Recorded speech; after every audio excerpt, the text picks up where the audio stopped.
it feels like new words come up in the world. Yeah. But then when the new word comes up, you think I don't even know what to say here. It's just like you hear it once and all of a sudden you hear it everywhere. But in that moment you heard it, you never heard it before.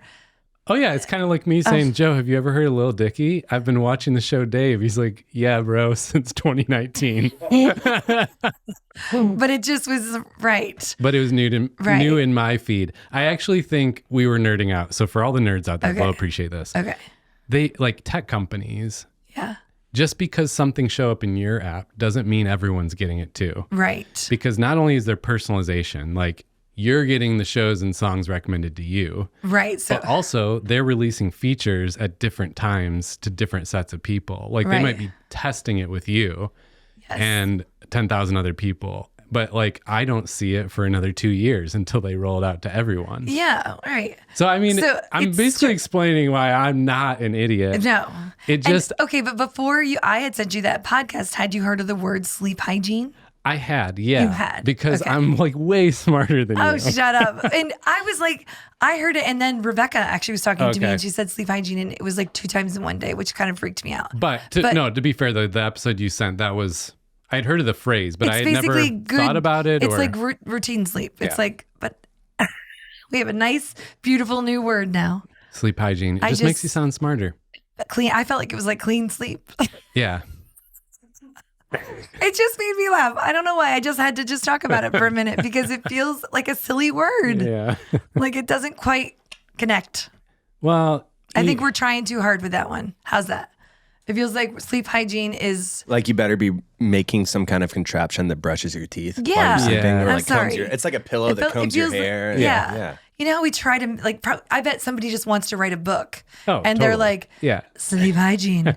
And I just feel like we're just, anyways, but it was interesting. I just wanted to say that I've learned a new word. I'm with you. Thank you. But we are rejecting the word, though. We're So rejecting you're back it. to not Just to make having it learned clear. a new word. But we all should have good sleep hygiene, but we also should just have good sleep habits is what I've been saying been saying that to us our whole I'm lives. just going to stick with sleeping. Yeah, I just and like then sleep. the hygiene part. I love sleeping. I love going to bed. I love when I go to bed at night. I'm like, you've heard me say before, but like I say hello to my pillow. Like, wow. Yeah. Because I'm so happy. Yeah. That's You're just not. triggering me right now. I know. Yeah. You don't feel that way. No. Because, I love it. You're like, God, darn it. I'm here. I have to shut my brain down, right? Yeah. Yeah. That's a whole thing too. Yeah. I It know. is. It's like torture to you. Oh, no. what do This we whole need? conversation's triggering me. I'm sorry. Ashley has to put up with it every night. I'm like, and then such and such researcher, like everyone's going crazy over sleep hygiene because it's a fancy word. We've been talking about this for Forever. years. I know. We just don't have a fancy name. Really, that's what it is. It's pissing me off. Moral of the story: get a fancy name. Get a fancy name. You just got to sound smarter. We need to sound Imagine smarter. if we actually started walking up to people now and saying, so how's your sleep hygiene doing? Yeah. Well, that was just you were there too. You know, that was my experience in corporate around culture stuff Right. and It was leadership like stuff. the new buzz. People love to throw out the fancy terminology to sound smart. And you're like, Okay, just ask me how I'm doing and sleeping. Am I getting any sleep? Sorry. We can end this. oh, I can't get out of it. Okay. Shout out to those times you're heading home from some kind of get together, party, dinner, and you're like, why did I say that thing? Because I didn't think I had social anxiety. Is there a fancier term to social anxiety? Is there a new social listener? I feel like We're we gonna need hear something from it. I PhD know. level here. And I don't think I have social anxiety. Anyway, Or is it overthinking social anxiety? oh my gosh, lately, every time I leave an interaction, I'm like, What did I that say? thing I said, why did I say that? I hate that. I haven't had it in a while, Uh-huh. but I know clearly when I do, and I get that little pit in my stomach. Yes, because you're like, I can't erase it. It's there You forever. can't. I've been trying to just Then give you have myself... to figure out, do you let it go or do you do anything? That's a whole thing, right? There's another part. Yeah. There's a part two. Yeah. Whereas you just go to bed because you're so happy I'm about so your pillow. happy. I'm sitting there stewing over it. But I was like, just trying to give myself grace. They're probably not thinking about that thing Very I said true. as much as I am. I do feel like sometimes the thing that is like screaming at us is often not screaming at the other person. Because I think we talked through this one recently. I went back, one of those situations I went back is like, yeah, I said that thing, like, sorry, that was weird. And they're like, oh, I don't remember you saying that. Right. Yeah. And here you were like, really? Yeah. No, validate my sleepless night. Yeah, right. Yeah. Well, we love to have personality gripes and talk about things here. But awareness of others is a thing. I like it. Also not a thing, depending on the situation. Yeah. Of course, I mean, obviously years and years, like way, way back, you definitely see a lot more awareness of others. Even just someone walking past, right? Awareness of others. There seems to be less awareness of others than there used to be. Than there used to be. It drives me a little nuts. Yeah. Because I'm like, just notice the space you're in and notice who's next to you and what's happening around you. I don't even know where to start, Sunday. I have so many experiences every day where this happens, and I'm really mad about it. I think that I'm just going to say this. It is important as a parent to try your hardest to teach this. And because if Leah has a moment where she, like I saw her walking the other day where she was not aware. And right away I walked past her and said, hey, by the way, somebody just walked into you and you bumped into them. By the way, just say, excuse me. Oh my gosh, I didn't even know it. So I do think that you have to help sometimes raise. So maybe that's part of the problem too, is we're just not calling it out. I don't know. I'm just saying, Steve, make sure to do that to Lucy, okay? I'm on it. Got it. I did have that yesterday at the gym. There was, I think, probably middle school boy walking toward me. I could tell. I'm like, oh, he so doesn't even see that I'm walking toward him. Let me just do a test. I'm going to keep walking and see what happens. Yeah. Because normally that's the other thing. It's, it kind of sucks to be the one who's aware, because then you end up putting all of this work in for other people. I was like, I'm going to go around him. Like, I'll get out of the way. And I was like, no, I'm always the one who gets out of the way. I'm going to keep walking. And he did. Sunday, he went square into me. Not like a shoulder, like our shoulders bumped. Square straight into me, straight head on. It's like, not blind. He wasn't looking at his phone? Not looking at his phone. Oh my God. Walking with his head up. He was like, this is my lane. I mean, at first I was like, wow, respect. Yeah. Then no, he just totally did not notice that there were other humans. How do you think you get better at being aware of others? I don't know, Sunday. Just not look at your phone? Like, just look at people? I'm stumped by it all too. I really care about this topic because I do think if we live in a world where we are not aware of others, it's pretty sad. Yeah, well, you're right. We should do an episode on it where we get into more, because those are both physical examples where it shows up. But as we know, it shows up so much more or in worse ways in emotional intelligence or situational awareness of others and their, like, where they're at, what they're experiencing. Yes. So we should. But on the person running into you, I'm going to say one more funny thing. When I was in Sweden, they walked on different sides of the sidewalk, or at least we thought. Actually, I can't even remember now. All I know is that Cynthia and Leah and I were walking, and there was this woman kind of power walking.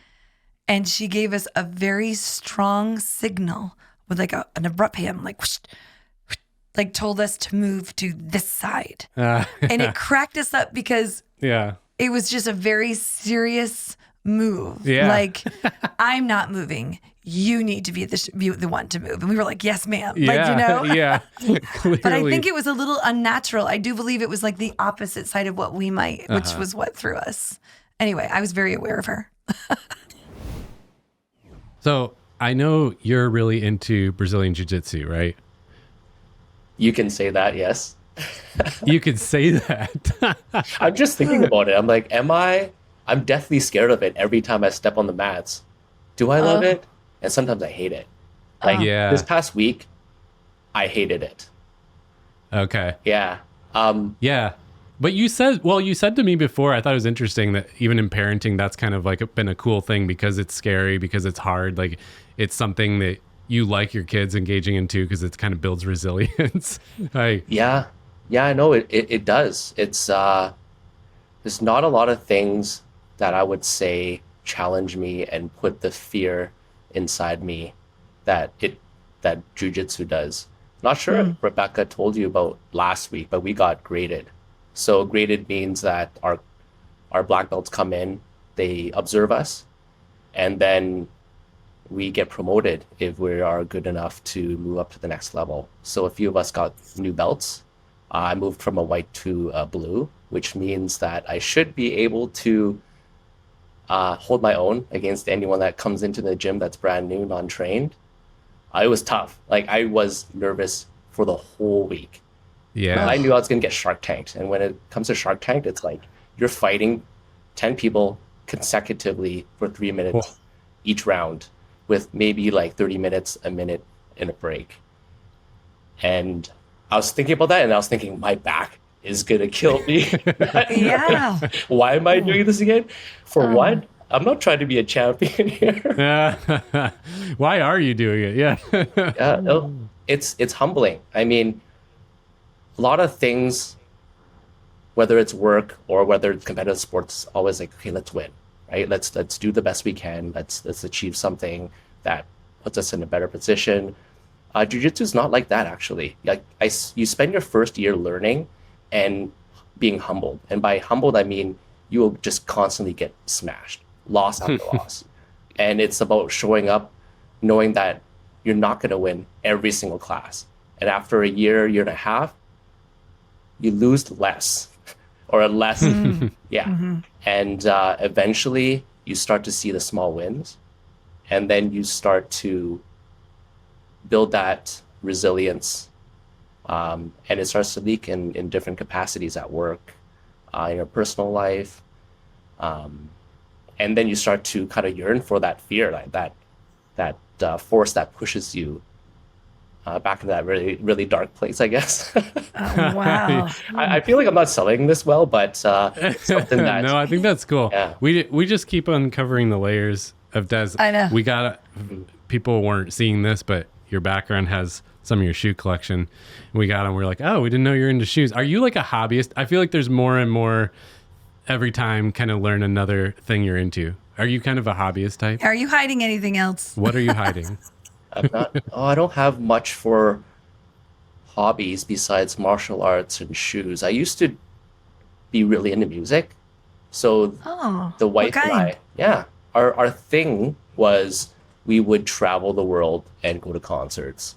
And it wasn't just in a specific genre of music. We would listen to everything from alternative rock, to heavy metal, to hip hop.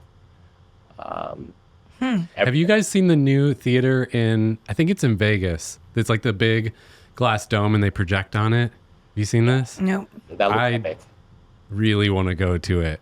It's like the whole venue is just like a glass dome, I guess. I'm not sure if it's glass or not. Do you know, Desmond?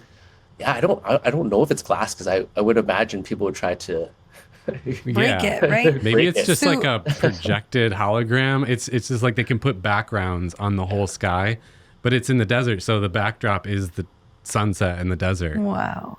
It looks so cool. Yeah. So have you have you both traveled a lot and seen a lot of concerts? Yes. So we've traveled to Texas to go see Radiohead.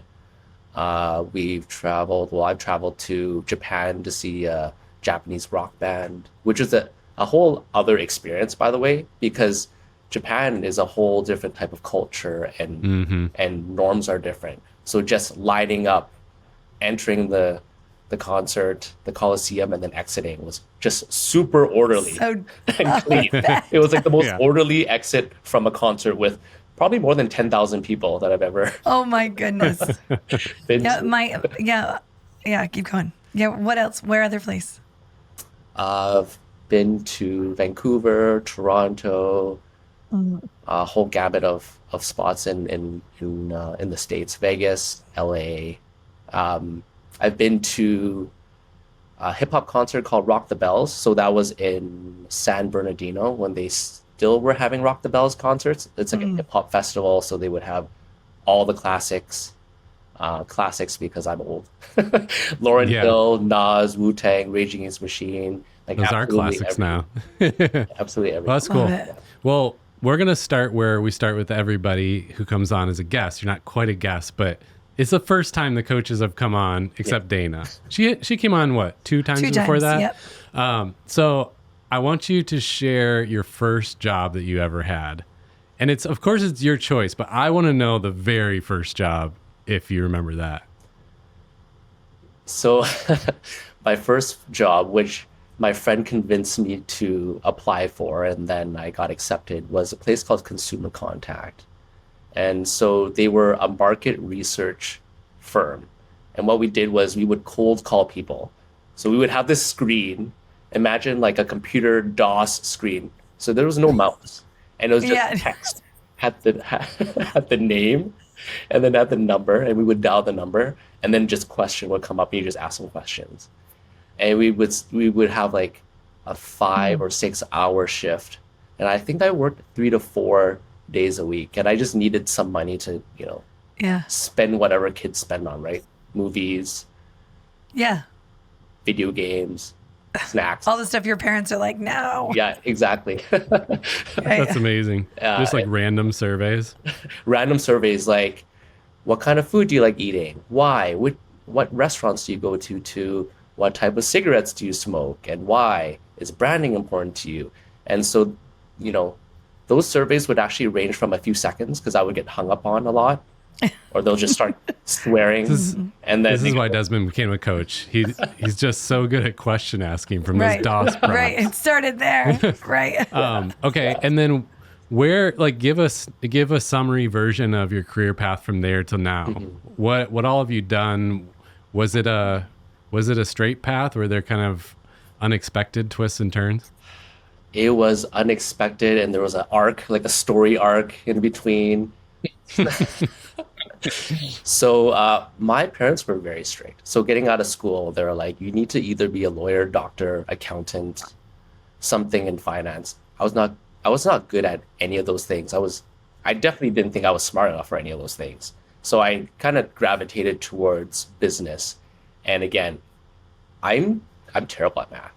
So at that time, I'm like, well, I want to do business. I didn't want to do anything in arts. And there was this a new curriculum, and it was called supply chain management. I didn't know too much about it, but I went in for a quick seminar to understand what it looked like. And again, it was a new type of industry to get into.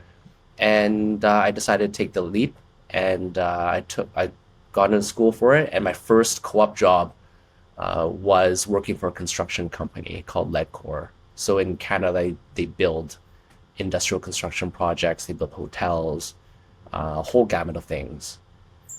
And that led me to working in various industries. So I never really was like, hey, I want to work in this specific industry or this specific experience. It just kind of showed up. I worked for oil and gas But you did the same thing in different industries. What I mean is like around the same thing. So supply chain is such a broad term, right? So supply chain can range from, materials management to buying things, to managing contracts, to category strategy. And actually, if I step back a little bit, my first actual supply chain job was unintentional, was working in a warehouse. So I worked in it's a place called Future Shop. I'm not sure if they have these in the States, but it eventually got bought out by Best Buy. But I would, work 5 shifts a week, and I would just unload pallets. And I'd be picking up TVs, going up ladders, putting those TVs on the shelves, and doing that for 8 hours. So I love that. I had a job where I had to get a forklift driving license once. And this wasn't like high school. This was post-college job. Oh, nice. And yeah, I remember thinking I was like driving the forklift one time, this very skinny lanes between stuff. And I ran into a big stack of like very expensive automobile parts. Oh no. And like knocked some of it down. And I just had this, what am I doing? Like, how did I get here? I became an engineer, and now I'm driving a forklift. That's kind of fun, actually. What? Yeah. It does. But it always reminds me of those clips that are about like your parents have no idea what you do for a job because you say supply chain and people who haven't been in that world are like, what does that mean? What do you do every day? Yeah. I still don't think my parents know what I do. Right. Your kids definitely don't. Okay, but fast forward. So supply chain to now you're doing what? Like what does that span look like? So what that morphed into now is more vendor management. So companies would spend millions of dollars, sometimes billions of dollars in contracts.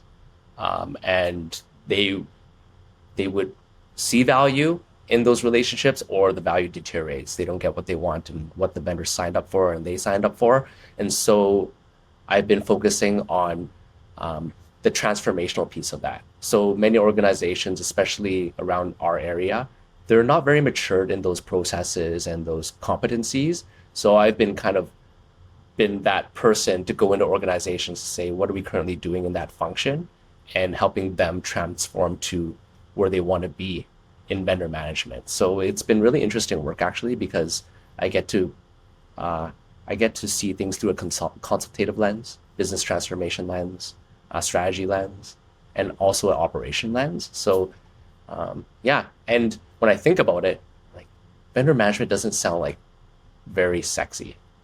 I can see your expressions. Nope. And you're just like, nope. Nope. But when I say business transformation, consulting, operations and strategy, that's my jam. Yeah. So I just gravitated towards this type of work right now. So that's cool. And then how'd you get into coaching?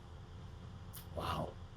Yeah, this is going back into the archives. So I worked for a company called Roll Shell, right? And I loved working there. And one of the big reasons why I loved working there was their leadership. And I didn't know what coaching was until I started to build some relationships with key leadership at that organization, where they would have really interesting conversations.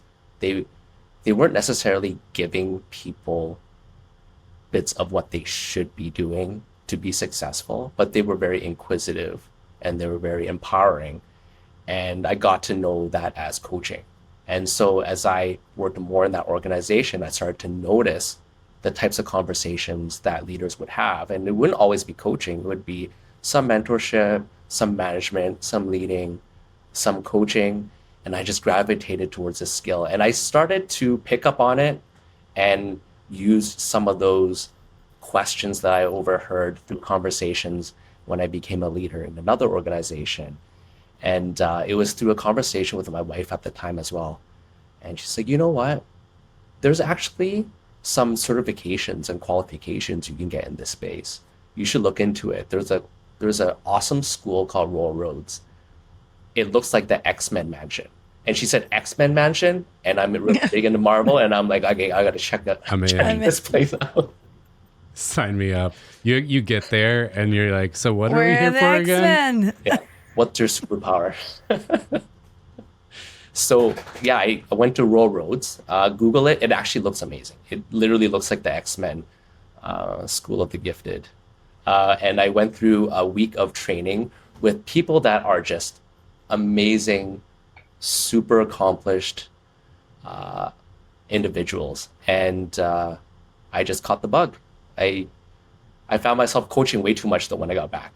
And, you gotta love that about new coaches. They're just constantly asking you questions. You're like, stop. Yeah. I was coaching my team, and they're like, just give me the damn answer. I was coaching my wife. He's like, what the heck are you doing? Right. I'm just empowering everybody in my life. Yeah. Well, that's cool. Mm-hmm. Well, I'm glad everyone gets to meet you, because we realized, a lot of the listeners and audience out there haven't met or interacted with some of the coaches at Greenhouse. So I know today we're talking about personal brand, and Sunday, I think when we've talked about it before, you've been talking about it on the podcast. So it'd be interesting and fun to hear a little of your experience around that, Desmond, just in your career, in your coaching, and we can get into maybe some tips around it too. I'll be honest with you, Steve and Sunday, I never really paid too much attention about personal branding. But when I actually think about the topic itself, and you just ask the question, I just think about who I've been for the past couple years and who I want to be and how people perceive me to be and their lived experience with me. And when I think about that, I think about kind of the newspaper headline of if people were to talk about me when I'm outside of the room, what are those things that they recognize? Another key piece I think is like what's authentically me, because personal brand is something I believe is kind of deep within. It's how you behave and your personal values, and then also how you, again, showcase what you're good at, what you're motivated at what you do in the organizations that you work in. And so it's curating that into something that's digestible, whether it is a conversation at a wedding or you're at a networking event and someone's like, hey, like, what do you do? Tell me about yourself. And you're able to give that elevator pitch of, okay, this is who I am and what I do. Yeah. Yeah. I feel similar. Like my experience, I never knew personal brand was a thing until, and I've noticed that with people, sometimes it takes a little while into your career to realize, oh, I have to know how to talk about myself. At first you're just stumbling through, you're doing what you do, and you have no idea how to talk about yourself. Maybe some people learn that early on, but I had that same experience where at some point I realized, oh, I need to think about how I show up in different conversations or when you need to, talk about yourself. I remember one time I had somebody come into my office and they said to me, I said, what brings you in? And he said to me, I have realized that I have a horrible brand. I loved that he just started and he was like, and so he was like, how do you actually, can you change your brand? I was like, well, do you want to change? I was like, really what it comes down to is like, tell me why. It was just interesting because it almost is two different questions there that it was asking. You can't just, it's not just some words on a wall that you change. You actually have to do the work of changing the brand if you want people to perceive you differently. And so first, of course, he was admitting, I haven't been the greatest leader. Yeah. And he recognizes that. And so he's like, what kind of a leader do I want to become? And then how do I change that? How do I let people see me differently? It's interesting. Yeah. And for some people you just want your image, how people perceive you to just look at my good work. You just want the work to speak for itself. But people don't see your work.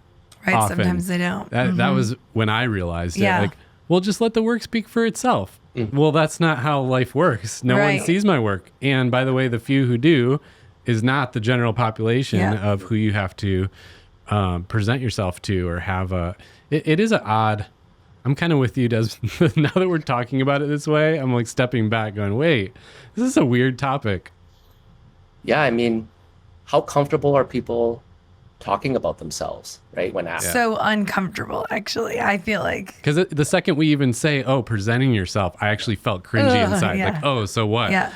We're telling people to put on a fake, fake it? Yeah. No, you're not. Yeah, it's interesting.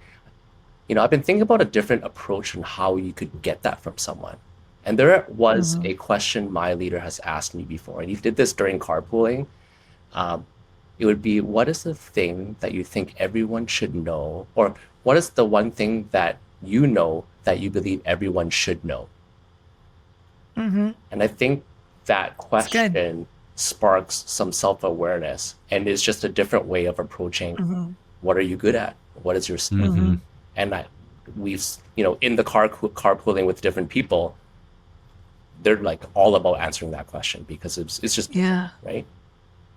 Why do you think people come to coaching for brand?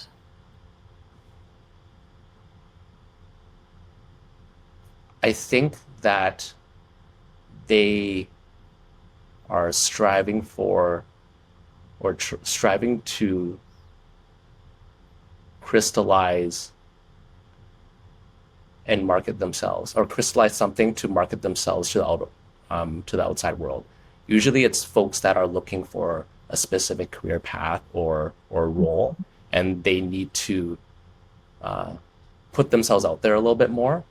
And this is almost a necessity in today's society, especially with social media right now, where you can find things, on various social apps like LinkedIn.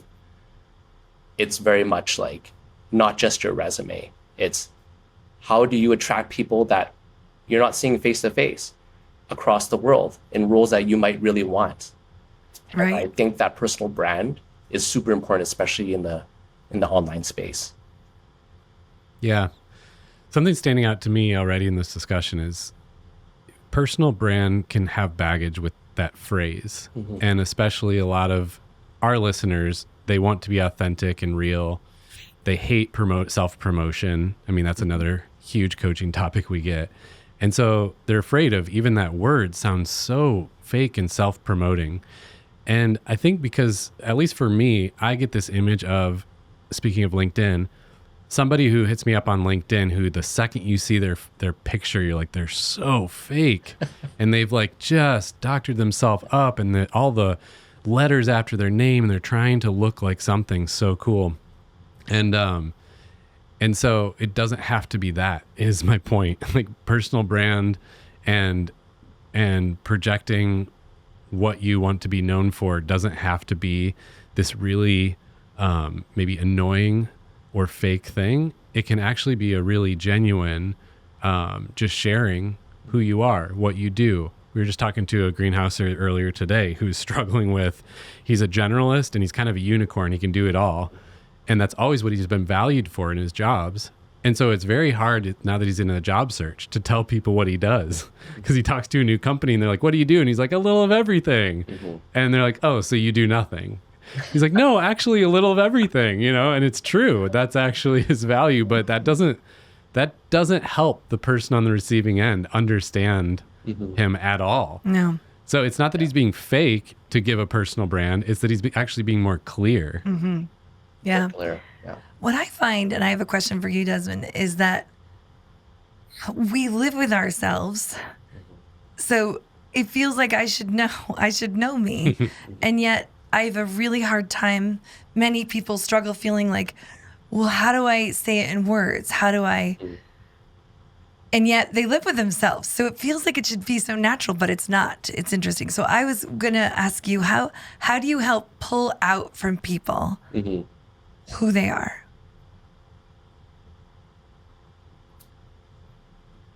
I think how I've approached this was I've given the tip for my coachees to ask others how they are perceived, right? Mm-hmm. Whether it's their loved ones, their colleagues, their previous leaders. I think that's really good feedback to share, because I believe that you can do all the great things in the world.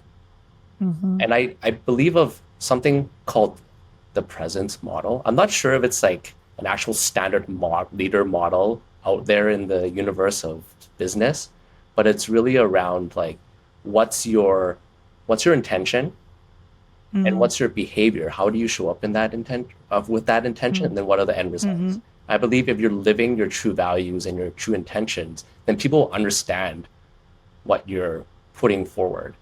And feedback is the best way to get that. The other day I asked my kids, actually, if daddy wasn't in the room, how would you describe? And I was like, oh my God, what is going to happen, right? So I said, how would you describe to someone else what your daddy's like? Good or bad, okay? Good or bad? And I got right. No. That was really good, Desmond. That's good. Because I think most of us think of it in a professional place, but I really like that I want to ask my kids. Yeah. I love that approach for the work thing. Mm-hmm. Asking others, they can see it more clearly, say it more clearly. Yeah. But yeah, even asking kids is a good idea, because I've done that with my daughter, as I've struggled to articulate Greenhouse's brand and what we do. I'll always ask her, what do you think I do for work? Mm-hmm. And her answers either clarify that our brand is not at all clear, because she's like, I don't know. Or she says it so simply that it just cuts through the clutter. It's like, oh, you help people figure out their jobs. I'm like, boom. Yeah. I could never say it like that. Yeah. I mean, kids are, they're very candid. They're very honest, right? They see the world as it is, especially with my kids that are, 5, 8, and 10. They'll just say it how it is. Dad, you're silly. Or Dad, you like to eat. You like to play a lot of video games. I'm like, thank you, right? But that translates over to the workplace as well. Some people may think about themselves and say, I'm not good at anything, but have you tried to get some feedback? And sometimes there is that, hey, what I thought of myself wasn't actually how I put myself out to be. And people are viewing me in this way. So whether it is something that you can work on or something that you can celebrate and say, I think I'm on that right path, or I need to make some tweaks. So,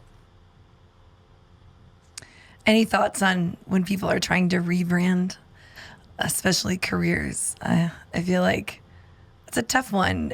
They're known for one thing, but they're trying to change that thing. Yeah, my gut would be, for what? So what's the why behind that? Why are we rebrand? Or why are you rebranding?